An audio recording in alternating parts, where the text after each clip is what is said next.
Hey guys, you're back with the Flower Guide. Today we're in Zone 6B, Southwest Virginia. What we're doing today is going to be processing these stems, some dahlias and some other things, just to show exactly how we send them to the wholesaler or the retail shops. First things first, we got to throw them down. Don't worry too much about the blooms because they will bounce back. Sunflowers are like that. They don't need much to keep thriving. Let's talk about some good stuff real quick. On the top of the hill here, we do have a ton of flowers. We have sunflowers, 3 or 4 different types of varieties. Then we have forget-me-nots, we have some dill, we have zinnias, and we had garlic up at the top of the hill. And then we have dahlias. The dahlias have done okay. There's some weeds in there. We have 4 or 5 different varieties there. Then we have zinnias running across that back bank over there. Here's a bucket of flowers, and we need to get these processed as well. Can you imagine getting $150 per bucket on this? It works. People are paying it because it's not a high price, especially when you can get them fresh quality and straight from the farmer, being local. Let's set these on the porch. I need to get some rubber bands now. I'm looking for them.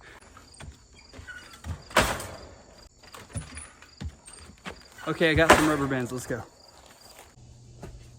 All right, I've got some rubber bands now. Here they are. Look at these sunflowers. This is a pro-cut orange. There's all different varieties of sunflowers that you can get. It's important to know that, yes, there is a specific type of rubber band you should have.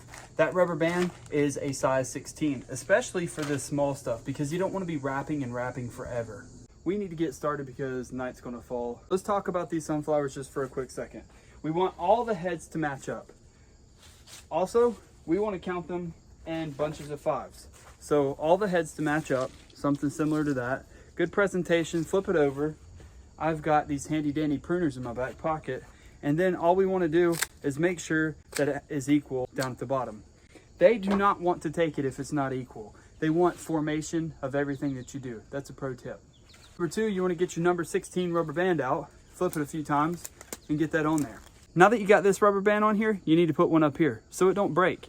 I put my finger right here, my right hand, slide it up, and then slide it up there. Just like that, you got one done. Here's some ornamental flowers. Beautiful. Let's put those over there. We'll have those in just a second. Oh, I missed one. Then we have some dill. Smell it. Smells good, don't it? All right, so we have that. Dill is awesome to have around your dahlias. All right, so why do we want our sunflowers to be like this? Is because when we put them actually in the bottom of the 5-gallon bucket, we want them to hit the bottom. We want all of the stems to be touching the bottom. If that's not the case, you're gonna have wilt. And that looks pretty unprofessional when you take them to the wholesaler or the retail shop or the farmer's market. That's a big problem. So this is for a florist. You know, you want that presentation for a florist. It looks beautiful like that. Now, let me talk about how the sunflower is opening. This sunflower in particular, a florist most likely is not gonna buy this. Why? And that is because the face is already open, almost 100%. I would say 80 to 90%. They want them when they're like 50% so they can have time to store them in a cooler before they try to sell them to the consumer. Now we have one in there. Let's do all of them.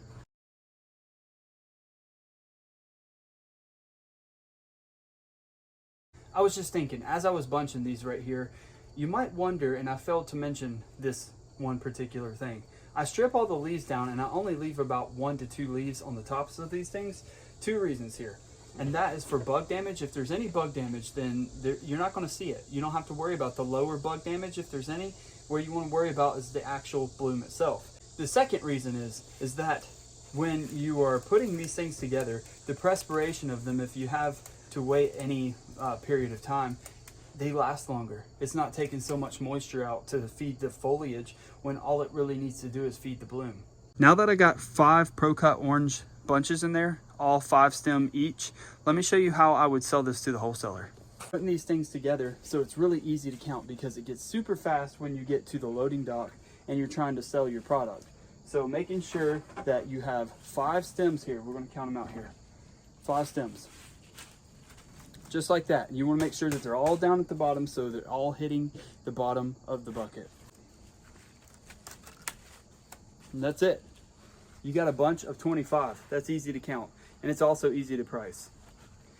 It may also be easy to market at some of the places that you're already at, especially when there's such a wow effect to this. I mean, look, it's the size of my head. You can't even see it. Let's move on to the dahlias. Now that we have that for presentation in our bucket, if you're doing anything like I'm trying to do, is selling these for $150. We also sell to wholesalers, we sell to florists, we sell to almost anybody that will buy, but we just don't do the bouquets. We don't do the decorative part. So taking these out right here, let's grab up some Happy Halloween dahlias. How about those? You know what's crazy about these? They don't smell. Check this out. This is how I do it. Flip it upside down, pat it down right here. And you can also tell that these are young plants because they have fat stems. Older plants will have skinnier stems, and young plant will have fat stems because of how many times you cut it. So they can notice and will notice when you have cut it before. So there's that. These are also beautiful. These are a ball style dahlia that you can see here. I believe these are called Cornell. Don't hold me to that. Do you guys know? Leave it in the comments below. Hey, and if you like what you're seeing right now, make sure that you tap that like and subscribe button, because that is also what keeps and supports this channel to keep going. I usually have a pack of these in my pocket and just go around bunching as I go.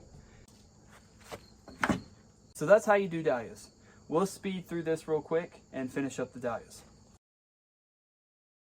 Dahlias are done, so we just put a mixed 5-stem bunch in there because we didn't have enough to complete the bunch. That's okay, as long as you follow the same color pattern and the same scheme of things. Most of the time they're okay with that. Now check out all these zinnias. There's some queen limes in there, there's benaries in here, and then there's queen salmon in here. So there's a couple different varieties of zinnias right here. Here's another quick tip on zinnias.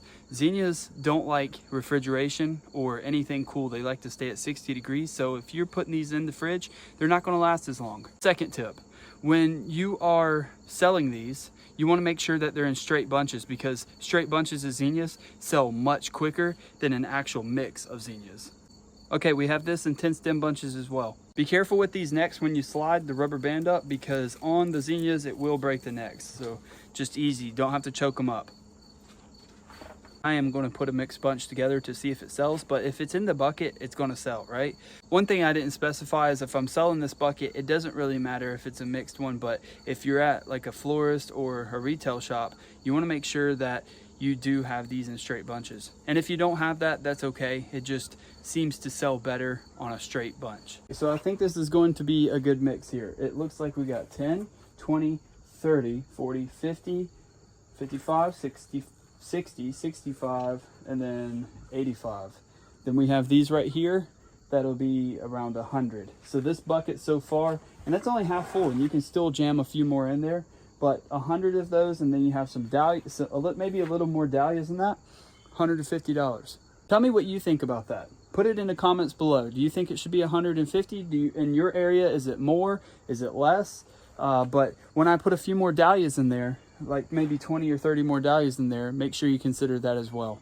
If you found value in this, if you liked what you were seeing, if you learned something, make sure that you share this, because that is what supports the channel and keeps us going. And until next time, thanks for watching, and you're with the Flower Guy.